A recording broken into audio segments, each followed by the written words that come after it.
Hi all welcome.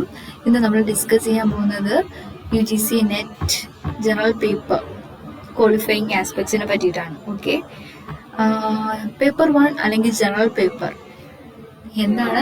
Paper 1 അല്ലെങ്കിൽ general പേപ്പറാണ് നമ്മളിപ്പോൾ ഡിസ്കസ് ചെയ്യാൻ പോകുന്നത്. കാരണം UGC നെറ്റ് എടുത്തു കഴിഞ്ഞാൽ നമുക്ക് 2 പേപ്പർ ഉണ്ട് അല്ലേ, പേപ്പർ 1 ആൻഡ് പേപ്പർ 2. പേപ്പർ 1-ത്തെ കാര്യമാണ് നമ്മൾ ഇന്ന് ഡിസ്കസ് ചെയ്യുന്നത്. പേപ്പർ 1 എന്ന് പറഞ്ഞാൽ എന്താ? കമ്പൽസറി ആണ്. പേപ്പർ 2 എന്താണ്? കമ്പൽസറി ആണ്. എടുത്തു പറയാൻ കാരണം പേപ്പർ 1-നും ഇമ്പോർട്ടൻസ് ഉണ്ട്, പേപ്പർ 2-നെ പോലെ തന്നെ ഇമ്പോർട്ടൻസ് ആണ് പേപ്പർ 1 എന്നും. അതുകൊണ്ടാണ് എടുത്തു പറയാൻ കാരണം നമ്മുടെ ഈ സബ്ജക്ട് പേപ്പറാണ് പേപ്പർ 2. അപ്പം ഈ പേപ്പർ 2 മാത്രം ക്വാളിഫൈ ചെയ്ത് കഴിഞ്ഞാൽ നമ്മൾ എന്ത് ചെയ്യില്ല, ഇൻ ടോട്ടൽ GRF നമ്മൾ അല്ലെങ്കിൽ നെറ്റ് നമ്മൾ ക്വാളിഫൈ ചെയ്യില്ല. കാരണം എന്താ? പേപ്പർ 1-ഉം വേണം, പേപ്പർ 2-ഉം വേണം. അതുകൊണ്ടാണ് ഇവിടെ കമ്പൽസറി എന്നുകൊണ്ട് ഉദ്ദേശിക്കുന്നത്. അപ്പോൾ പേപ്പർ 1-ൽ 10 സെക്ഷൻസ് ആണ് നമ്മൾ നോക്കാൻ പോകുന്നത്. 10 സെക്ഷൻസ് ഏതൊക്കെയാണെന്ന് ഇനി വരുന്ന സ്ലൈഡുകൾ നമ്മൾ പറയും. ഈ 10 സെക്ഷനിലായിട്ട് 5 ക്വസ്റ്റ്യൻസ് ആണ് ചോദിക്കുന്നത്. അപ്പം നമ്മൾ ഇനി പറയും അത് ഏതൊക്കെയാണ് സെക്ഷൻസ് എന്ന് നമ്മൾ പറയും. എന്നാലും 2 മാർക്സ് വെച്ചിട്ടാണ് ഈ ഒരു സെക്ഷനിൽ നമ്മൾ സ്കോർ കൊടുക്കുന്നത്. അതായത് ഒരു 50 ക്വസ്റ്റ്യൻ ഉണ്ടെങ്കിൽ 2 മാർക്സ് വെച്ചിട്ട് മൊത്തം 100 മാർക്സ് ആണ് ഈ ഒരു സെക്ഷനിൽ സ്കോർ ചെയ്യാനായിട്ട് പോകുന്നത്. ഓക്കെ, അപ്പം പേപ്പർ 1 നമ്മൾ പറയുന്നത് ക്വസ്റ്റ്യൻ നമ്പർ എത്ര ഉണ്ട്, എത്ര മാർക്സ് അവോയ്ഡ് ചെയ്യുന്നു എന്നുള്ളത്. ഇനി നെക്സ്റ്റ് എന്ന് പറഞ്ഞാൽ നമ്മുടെ പേപ്പർ 1 ജനറൽ പേപ്പർ നമ്മൾ പറഞ്ഞു കഴിഞ്ഞു. ഇതിനകത്ത് exam pattern, UGC net exam pattern ആണ് നമ്മൾ നോക്കുന്നത്. അതായത് നമുക്കറിയാം പേപ്പർ 1 പേപ്പർ 2 ഉണ്ട് അല്ലേ. അതിൽ 3 മണിക്കൂറിൻ്റെ ഒരു എക്സാമാണ്. 3 hour ബേസ്ഡ് CBT എക്സാം ആണ്. അതായത് കമ്പ്യൂട്ടർ ബേസ്ഡ് ടെസ്റ്റ് ആണ് നമ്മുടെ UGC നെറ്റ്. 3 മണിക്കൂർ നീണ്ടു നിൽക്കുന്ന എക്സാം. അതിൽ പേപ്പർ 1-ഉം പേപ്പർ 2-ഉം കൂടിയാണ് നമ്മൾ ഈ 3 മണിക്കൂർ കൊണ്ട് എഴുതേണ്ടത് അല്ലേ.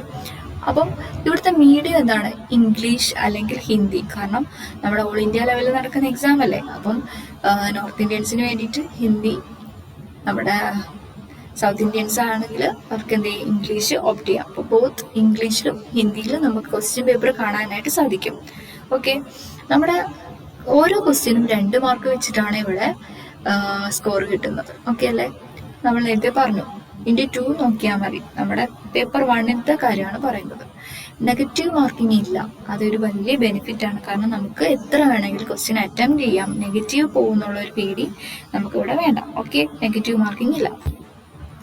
ഇനി ഓരോ കാറ്റഗറിക്കും ഓരോ ക്വാളിഫയിങ് മാർക്സ് ഉണ്ട്. 100-ലാണ് ഇൻ ടോട്ടൽ.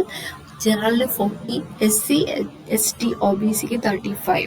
ഓക്കെ, അപ്പോൾ ആ ഒരു കട്ട് ഓഫ് ആണ് നമ്മൾ പറയുന്നത് 40, 35. പക്ഷേ നമ്മൾ എന്ത് ചെയ്യില്ല, ഈ ഒരു ബോർഡറിൽ തന്നെയല്ല നമ്മൾ ഫോക്കസ് ചെയ്യേണ്ടത്. നമ്മൾ കുറച്ച് ഉയർന്ന മാർക്കിൽ ഫോക്കസ് ചെയ്താലേ നമുക്ക് GRF അല്ലെങ്കിൽ നെറ്റ് എന്നുള്ള ഒരു രീതിയിലേക്ക് കടക്കാൻ പറ്റുള്ളൂ അല്ലേ. കോമ്പറ്റീഷൻ അത്ര കൂടിക്കൊണ്ടിരിക്കുകയാണ്. അപ്പോൾ നമുക്ക് എന്ത് ചെയ്യാൻ പറ്റില്ല, ഈ ഒരു 35, 40 നോക്കിയിട്ട് നമുക്ക് ഒരു കാര്യമില്ല. നമ്മൾ എന്ത് ചെയ്യും, കുറച്ച് ഉയർന്ന മാർക്ക് നോക്കിയാലേ നമുക്ക് ക്വാളിഫൈ ചെയ്യാനായിട്ട് പറ്റും. Qualifying paper 1 is mandatory. Paper 1 qualify ചെയ്യുന്നത് മാൻഡേറ്ററി ആണ്. നമ്മൾ നേരത്തെ പറഞ്ഞു കമ്പൾസറി ആണ്. അത് തന്നെയാണ് ഇവിടെ പറയുന്നത്. ഹയർ മാർക്സ് GRF നെറ്റ് എന്നുള്ള ഒരു എയിമിലേക്ക് നമ്മളെ കൊണ്ടുപോകും അല്ലേ. ഈ ഒരു പേപ്പറിന്റെ പ്രത്യേകത, ഇത് നമ്മുടെ സബ്ജക്ട് പേപ്പർ അല്ല, ഇത് ജനറൽ പേപ്പറാണ് അല്ലേ. ഒന്നിൽ കൂടുതൽ സബ്ജക്ട്സ് ഇതിൽ വരുന്നുണ്ട്. നമ്മുടെ സ്പെസിഫിക്കലി നമ്മുടെ സബ്ജക്റ്റ് അല്ലാത്തതുകൊണ്ട് തന്നെ ആരും തന്നെ ഇതിൽ ഫോക്കസ് ചെയ്യാൻ പെട്ടെന്ന് ആദ്യം തന്നെ ഫോക്കസ് ചെയ്യില്ല. അവരെല്ലാം ലാസ്റ്റിലത്തേക്ക് വേണ്ടിയിട്ട് മാറ്റും. പക്ഷേ not to be studied at the end. Last പഠിക്കേണ്ട ഒരു പേപ്പർ അല്ല ജനറൽ പേപ്പർ എന്നാണ് ഇതിൽ പറയുന്നത്. അതൊരു ഏറ്റവും ഇമ്പോർട്ടൻ്റ് ആയിട്ടൊരു കാര്യം. കാരണം ഫസ്റ്റ്ലി നമ്മൾ പഠിച്ച് മാറ്റി വെക്കേണ്ട ഒരു പേപ്പറാണ് പേപ്പർ 1 എന്ന് പറയുന്നത്. ഓക്കെ, 10 സെക്ഷൻസ് വരുന്നത് കൊണ്ട് തന്നെ നമുക്ക് കുറച്ച് ടൈം ഇൻവെസ്റ്റ് ചെയ്ത് നമ്മൾ മാറ്റി വെക്കേണ്ടതെന്ന ഒരു പേപ്പറാണ് പേപ്പർ 1. നമ്മൾ പറഞ്ഞ 10 സെക്ഷൻസ് ഏതൊക്കെയാണെന്ന് നമുക്ക് നോക്കാം. ഓക്കെ, ഫസ്റ്റത്തെ ടീച്ചിങ് ആപ്റ്റിറ്റ്യൂഡ്. ടീച്ചിങ് ആപ്റ്റിറ്റ്യൂഡ് എന്താ ഇതിൽ കൊണ്ടുവന്നതെന്ന് അറിയാലോ. നമ്മളിപ്പോൾ ഒരു നെറ്റ് GRF, ഇപ്പം നമ്മൾ നെറ്റ് ക്വാളിഫൈ ചെയ്ത് കഴിഞ്ഞാൽ നമുക്ക് എന്ത് ചെയ്യാം, ഒരു അസിസ്റ്റന്റ് പ്രൊഫസർ ആക്കാം അല്ലേ. ആ ഒരു അസിസ്റ്റന്റ് പ്രൊഫസർ എന്നുള്ള പ്രൊഫഷനിലേക്ക് പോകാൻ നമ്മൾ പഠിപ്പിക്കാനാണ് പോകുന്നത്. അപ്പം നമുക്ക് എന്ത് ചെയ്യണം, ടീച്ചിങ് ആപ്റ്റിറ്റ്യൂഡ് വേണം അല്ലേ. എങ്ങനെയാണ് ഒരു സബ്ജക്റ്റ് എഫക്റ്റീവായിട്ട് സ്റ്റുഡൻസിലേക്ക് എത്തിക്കേണ്ടതെന്നുള്ളത് ഒരു സ്കില്ലാണ് അല്ലേ. അപ്പോൾ ആ ഒരു ടീച്ചിങ് ആപ്റ്റിറ്റ്യൂഡ് നമുക്ക് വേണം.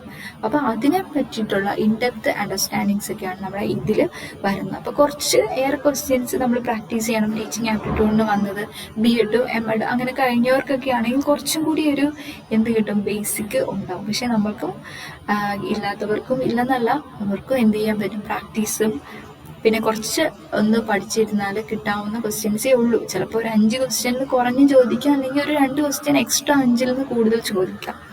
ഡിപ്പെൻസ് ആണ്, ഓരോ ഇയറിലെ ഡിപ്പെൻസ് ആണ്. ഓക്കെ, ഇനി അടുത്താണ് റിസർച്ച് ആപ്റ്റിറ്റ്യൂഡ്. റിസർച്ച് ആപ്റ്റിറ്റ്യൂഡ് എന്ന് പറഞ്ഞാൽ എന്താ, നമ്മളിപ്പോൾ പറഞ്ഞ പോലെ നെറ്റ് ക്വാളിഫൈ ചെയ്യുന്നവർ നമുക്ക് അസിസ്റ്റന്റ് പ്രൊഫസർ ആവുന്ന പോലെ JRF ഉള്ളവർക്ക് എന്ത് ചെയ്യാൻ പറ്റും, PhD-യിലേക്ക് പോകാൻ പറ്റും. അപ്പം നമുക്ക് അവിടെ വേണ്ട സ്കിൽ എന്താണ്, റിസർച്ച് സ്കില്ലാണ് വേണ്ടത് അല്ലേ. അപ്പം അവിടെ വരുന്ന ക്വസ്റ്റ്യൻസ് ആണ് റിസർച്ച് ആപ്റ്റിറ്റ്യൂഡിലേക്ക് വരുന്നത്. ഹൈപ്പോത്തസിസും റിസർച്ച് ഔട്ട്ലൈനും അങ്ങനത്തെ കാര്യങ്ങളൊക്കെ, റിസർച്ച് ക്വസ്റ്റ്യൻസും അങ്ങനത്തെ കുറേ കാര്യങ്ങൾ ബേസിക് ആയിട്ട് മനസ്സിലാക്കി വെക്കേണ്ട കാര്യമാണ്. അപ്പോൾ ഒരു 5 ക്വസ്റ്റ്യൻ അതിൽ നിന്ന് പ്രതീക്ഷിക്കാം. ചിലപ്പോൾ കൂടുതൽ പ്രതീക്ഷിക്കാം, കുറവും പ്രതീക്ഷിക്കാം. ഓക്കെ, ഒരു 10 മാർക്സ് വെച്ച് നമുക്ക് ഇവിടെ നമ്മൾ കാൽക്കുലേറ്റ് ചെയ്യുന്നു. ഇനി അടുത്ത കമ്മ്യൂണിക്കേഷൻ.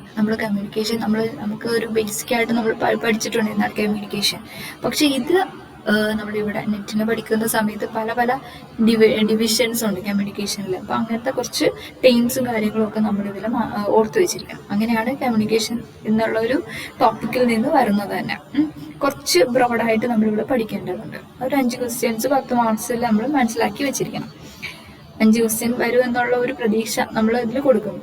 ഇനി അടുത്താണ് ICT, information and communication technology. ഇതിൽ 5 ക്വസ്റ്റ്യൻസ് വരും, ചിലപ്പോൾ അതിൽ കൂടുതൽ വരാം. അതായത് നമ്മുടെ കമ്പ്യൂട്ടറിൻ്റെ പല ജനറേഷൻസ്, പിന്നെ അപ് ടു ഡേറ്റ് ആയിട്ടുള്ള കാര്യങ്ങൾ, ആർട്ടിഫിഷ്യൽ ഇൻ്റലിജൻസ്, അങ്ങനെ വരുന്ന കുറച്ച് കാര്യങ്ങൾ നമ്മൾ ടെക്നോളജിയുമായിട്ട് ബന്ധപ്പെട്ട് മനസ്സിലാക്കി വെച്ചിരിക്കണം. ഓക്കെ, നെക്സ്റ്റ് ആണ് പീപ്പിൾ ആൻഡ് എൻവയോൺമെൻറ്റ്. അപ്പം പുതിയ കുറേ കൺവെൻഷൻസും കാര്യങ്ങളൊക്കെ വരുന്നുണ്ട്. പണ്ട് മുതലേ തന്നെ പീപ്പിൾ ആൻഡ് എൻവയോൺമെൻറ്റിൽ നമ്മൾക്ക് അറിയാവുന്ന കുറേ കാര്യങ്ങളുണ്ട്. അപ്പോൾ ഇതുവരെയും നമ്മുടെ ആ എൻവയോൺമെൻറ്റിൻ്റെ ഒരു പല കൺസർവേഷൻ പ്രോജക്ട്സും കാര്യങ്ങളും ഒക്കെ നമ്മൾ ഇതുവരെ ഉള്ള ഓരോ ഇയേഴ്സും കാര്യങ്ങളൊക്കെ മനസ്സിലാക്കി വെച്ചേക്കണം. എന്തിനാണ് എയിംസും കാര്യങ്ങളും, അതെന്തിനാണ് നടത്തിയത്, എവിടെ വെച്ചാണ്, അങ്ങനത്തെ കുറച്ച് ഇൻഡെപ്ത് ആയിട്ടുള്ള കുറച്ച് കാര്യങ്ങൾ നമ്മൾ ഓർത്ത് വെച്ചേക്കണം. അതൊരു 5 ക്വസ്റ്റ്യൻസ് ആണ് നമ്മൾ പ്രതീക്ഷിക്കുന്നത്. പക്ഷേ ഒരു +or-2 പ്രതീക്ഷിക്കാം, 5 +or-2. ഇനി ഹയർ എഡ്യൂക്കേഷൻ ഗവേണൻസ്. അതിൽ വരുമ്പോൾ ഇന്ത്യൻ എഡ്യൂക്കേഷൻ സിസ്റ്റം. ഓക്കെ, ആ ഇന്ത്യൻ എഡ്യൂക്കേഷൻ സിസ്റ്റത്തിൽ എന്താണ്, മിഡീവൽ, ഏൻഷ്യൻറ്റ്, പിന്നെ മോഡേൺ, അങ്ങനത്തെ 3 ഡിവിഷൻസ്. അപ്പോൾ അത് ഓരോന്നിലും എന്തൊക്കെയാണ്, ഓരോ എഡ്യൂക്കേഷൻ സിസ്റ്റത്തിലും പ്രധാനമായിട്ടുള്ള കാര്യങ്ങൾ എന്തൊക്കെയാണെന്നുള്ളതാണ് നമ്മളിവിടെ പറയുന്നത്. ഓക്കെ, അങ്ങനെ ഒരു 5 ക്വസ്റ്റ്യൻസ് ആണ് പറയുന്നത്. ഈ പറയുന്ന ടോപ്പിക്സ് ഒക്കെ നമ്മൾ ഒരു 5 ക്വസ്റ്റ്യൻസ് എന്ന രീതിക്കാണ് പറയുന്നത്. പക്ഷേ ഞാൻ നേരത്തെ പറഞ്ഞ പോലെ തന്നെ ഡിപ്പെൻസ് ആണ്. ഓക്കെ, ഇനി റീഡിങ് കോംപ്രിഹെൻഷൻ എന്ന് പറഞ്ഞാൽ എന്താ, നമ്മൾ കൊച്ചു ക്ലാസ്സിൽ തൊട്ടേ പഠിക്കുന്ന കാര്യമാണ് റീഡിങ് കോംപ്രിഹെൻഷൻ. പാരഗ്രാഫ് തരും, വായിക്കും, എഴുതും. പക്ഷെ ഇതിൽ കുറച്ച് ഒരു കോമ്പറ്റേറ്റീവ് മൈൻഡിൽ നമ്മൾ എന്ത് ചെയ്യും, കുറച്ച് ബ്രോഡായിട്ട് നമ്മൾ കാണേണ്ടതുണ്ട് അല്ലേ. കാരണം കുറച്ച് ഒരു ഡിഫിക്കൽട്ടി ലെവല്, പിന്നെ സമയത്തിൻ്റെ കുറവ്, അങ്ങനെയൊക്കെയുള്ള നമുക്ക് ഒത്തിരി പ്രാക്ടീസ് വേണം, എന്നാലേ നമുക്ക് അതൊരു ക്രാക്ക് ചെയ്യാനായിട്ട് പറ്റും. ഓക്കെ, ഇനി നെക്സ്റ്റ് ഡേറ്റ ഇൻ്റർപ്രിട്ടേഷൻ. അപ്പം നമുക്ക് ഈ ഒരു കൊടുത്തിരിക്കുന്നതിലും കുറച്ചൊരു ടഫ്നെസ് ഉണ്ടെങ്കിൽ അത് ഈ ഡേറ്റ ഇൻ്റർപ്രിട്ടേഷന്. കാരണം നമ്മൾ ഒരു ലിമിറ്റഡ് ടൈമിൽ, പിന്നെ കുറച്ച് ടെൻഷനും ലിമിറ്റഡ് ടൈമിലും ആ ഒരു മിക്സപ്പ് ആയ സമയത്ത് നമുക്കൊരു ഡേറ്റ ഇൻ്റർപ്രിറ്റ് ചെയ്ത് അതിനകത്തൊന്ന് ക്വസ്റ്റ്യൻസ് ആൻസർ ചെയ്യുക എന്ന് പറയുന്നത് ഒരു ഡിഫിക്കൾട്ട് ഹെർക്കുലിയൻ ടാസ്ക് തന്നെയാണ്. അപ്പം നമുക്കായിട്ട് എന്ത് ചെയ്യാൻ പറ്റും, നമുക്ക് ആ ഒരു ടെൻഷൻ ഇല്ലാതിരിക്കാൻ വേണ്ടി നമ്മൾ പ്രാക്ടീസ് ചെയ്യണം. പിന്നെ സമയം നമ്മൾ അഡ്ജസ്റ്റ് ചെയ്യണം. അങ്ങനത്തെ ഒരു രീതി ഉണ്ടെങ്കിൽ മാത്രമേ നമുക്ക് ആ ഒരു സ്കില്ല് ഡെവലപ്പ് ചെയ്യത്തുള്ളൂ. സോ ഡേറ്റ ഇൻ്റർപ്രിട്ടേഷൻ എന്ന് പറഞ്ഞാൽ കുറച്ച് ടഫാണെങ്കിൽ നമുക്ക് എന്ത് ചെയ്യാം, ഈ ഒരു പ്രാക്ടീസ് വെച്ച് നമുക്കത് കുറച്ച് കൊണ്ടുവരാം. ഓക്കെ, ഇനി അടുത്ത റീസണിങ്. മാത്സും ഇൻക്ലൂഡ് ആയിട്ടുള്ള കുറച്ച് റീസണിങ്. നമ്മൾ ഇപ്പം എക്സാംസ് ഒക്കെ എഴുതുന്നവർക്കറിയാം റീസണിങ് എങ്ങനെ അപ്രോച്ച് ചെയ്യണം. അപ്പോൾ ഫർദർ ഇതിനും എന്ത് ചെയ്യണം, നമുക്ക് പ്രാക്ടീസ് വേണം. ഓക്കെ, ഇപ്പോൾ റീസണിങ് എന്തായാലും മാത്സ് കുറച്ച് റീസണിങ്സ് നമുക്ക് പ്രാക്ടീസ് ചെയ്താൽ കിട്ടാവുന്നേ ഉള്ളൂ. ഓക്കെ, ഇന്നത്തെ ലോജിക്കൽ റീസണിങ്. ഇനി ലോജിക്കൽ റീസണിങ്, സീറ്റിംഗ് അറേഞ്ച്മെന്റ്സ്, പിന്നെ പിന്നെ നമ്മൾ പറയില്ലേ ഓരോരോ മിറർ ഇമേജസ്, കാരണം അങ്ങനെയൊക്കെയുള്ള എഴുതി ചെയ്യാനുള്ള ലെറ്റേഴ്സിന്റെ അറേഞ്ച്മെന്റ്, അങ്ങനത്തെ കുറച്ച് കാര്യങ്ങൾ, കോഡിങ്, അങ്ങനത്തെ കുറച്ച് ലോജിക്കൽ റീസണിങ് വരുന്ന കുറച്ച് ചിലപ്പം പറയാൻ പറ്റില്ല, 5 ± 3, ചിലപ്പോൾ കുറച്ച് കൂടുതൽ ക്വസ്റ്റ്യൻ ചോദിക്കാൻ ചാൻസ് ഉണ്ട്, അല്ലെങ്കിൽ കുറയാനും ചാൻസ് ഉണ്ട്. ചിലപ്പം ആ ഒരു ടീച്ചിങ് ആപ്റ്റിറ്റ്യൂഡ് ഒക്കെ കൂടുതൽ ചോദിച്ചാൽ ലോജിക്കൽ റീസണിങ് കുറയാനായിട്ട് ചാൻസ് ഉണ്ട്. ഓക്കെ, അങ്ങനെ ഈ ഒരു 10 സെക്ഷനിൽ നിന്നാണ് 5 ക്വസ്റ്റ്യൻ ആയിട്ട് നമുക്ക് 50 ക്വസ്റ്റ്യൻസ് ചോദിക്കുന്നത്. അങ്ങനെ 50 × 2 100 മാർക്സ് നമ്മളിവിടെ കവർ ചെയ്യുന്നത്. ഓക്കെ, അപ്പോൾ നമ്മൾ അറ്റ് ദ മോസ്റ്റ് കൂടുതൽ കവർ ചെയ്യുന്ന, കൂടുതൽ മാർക്ക് വാങ്ങിക്കുന്നതോറും നമ്മൾ എന്ത് ചെയ്യുന്നു, JRFിലേക്ക് അടുത്തടുത്ത് വരുന്നുണ്ട്. ഓക്കെ, ഇപ്പൊ മനസ്സിലായില്ലേ? അപ്പൊ ഇതാണ് നമ്മുടെ നെറ്റ് JRF അല്ലെങ്കിൽ UGC നെറ്റ് JRFിന്റെ ഒരു പാർട്ട് 1 ജനറൽ പേപ്പറിന്റെ ഒരു ഔട്ട്ലൈൻ എന്ന് പറയുന്നത്. ഓക്കെ, അപ്പം ഇതിൽ ഡൗട്ടൊന്നും ഇല്ല. Thank you. ഓക്കെ.